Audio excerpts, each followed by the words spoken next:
سلامونه دوستانو د اتریش نامه دریم سحر په خیر. نن به موږ ځو درې ځایونه درته ښیو. دروغ وایي دوستانو. جبریل وایي دروغ وایي. اول ځای څه کوم دی؟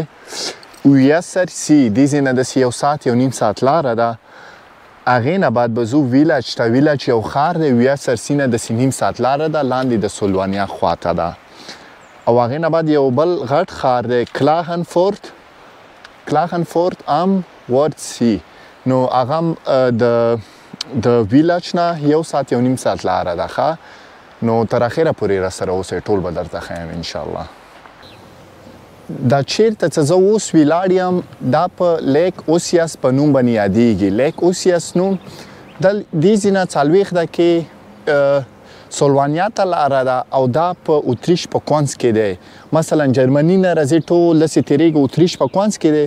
دې نه کوی شي دې ځای نه په سلوانیا ته هم لاړ شي او بره لارې څه کومه ده هغې باندې ده سویزرلند باندې ده. نو ډېر ښایسته لیک دی، کوی شئ د کښتۍ چکر هم دلته واخلئ. 20 یورو ټیکټ یې دی، 20 یورو ټیکټ یې دی نفر په سر، 21 یورو. نو موږ درې نفر یو درې شپېته یورو کې د ما والا ډېر قیمته دی. نو 3 شپېته یورو په دې یو کښتۍ ته نه ورکوم. نو ګیر چاپېره ښه هسې موټر باندې ځو اخوا هم درته ښیو. دا کښتۍ څه تاسو ګورئ دا کوی شئ دې ځای نه ونیسئ، یو خوا نه داسې اخ سر پورې چکر درکئ، 21 یورو ټیکټ یې دی او بیا هم همداسې راولي. نو دا ټول هغې کې مه ګرځئ. دا اخ ځای نه شروع کېږي، ډېر غټ دی، همداسې د خوا دی اخ سر پورې. دا لیک یو خوبي دا لري چې موټر باندې ټول ګیر چاپېره تویدی شي. اخوا څه غر ګورئ، کورونه ګورئ، ټولو ته لاره لاړه ده. دوستانو چې اوسیاس لیک ته راشئ اخوا ته یې راغلو خو ګیر چاپېره څه تاو شئ ونه دلته درته پارکینګ غټ ځای میلاویږي. شاته ګورئ دلته کوی شئ موټر پارکینګ کوئ او نور په خپو باندې لاندې لاړ شئ. پارکینګ ټیکټ مو وانه خستو. جبریل څه وایي؟ وایي موږ تاسو برزونه دی راوړی چې یو دوش مو پکې نیولی. ما یې وروره موږ هر وخت هغه یو څه ورته وایي میت voorbereid. څه ورته وایي؟ آماده نه یو هېڅکله مو تاسو. هېڅکله موږ تاسو آماده نه یو. 100% آماده نه یو. آماده یو خو نه 100% که نه؟ همیشه باید 60% 10% کمی احساسو. 60% خو نه شاید ډېر وي. داسې لار ووتې ده هسې مخ ته وګوره که دې ځای ته ورغلو خو دا د رستورانت لاره ده وګوره.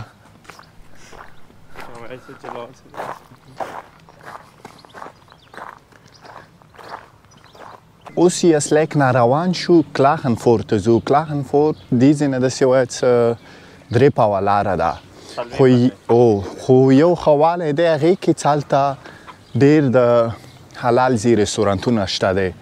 نو هو د مسلمانانو د ترکانو رستورانتونه شته دی، هلته به ځو ډوډۍ خورو. ځکه زیاتره اتریش کې هر یو ښار کې د مسلمانانو رستوران نه وي ځکه ته مسلمانان ډېر کم دي ځینې ښارونو کې.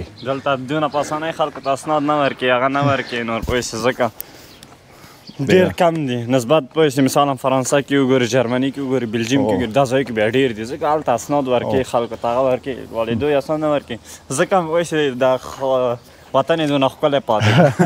نه دا ښه نه وایي. او بل شته دی افغانان هم شته، عربان هم شته، ډېر شته دی خو وینن کې دی. وینن د دې والا کوم غټ ښار دی.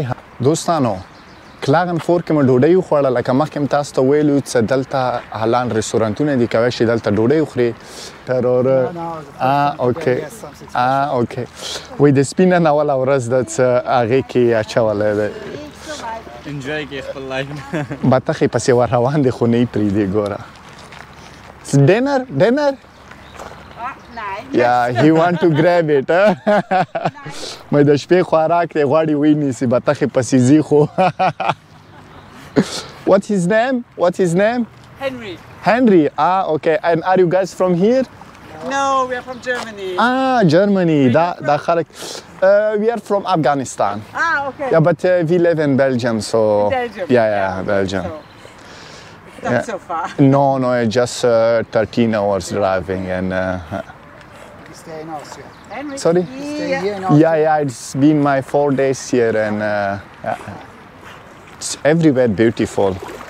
At some point, I'm tried to look around. Oh, everywhere is so beautiful. Yeah, I mean in Germany as well. Which site? Westphalia, it's Münster.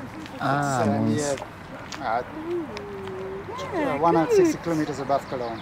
Ah, okay. It's quite nice. Yeah.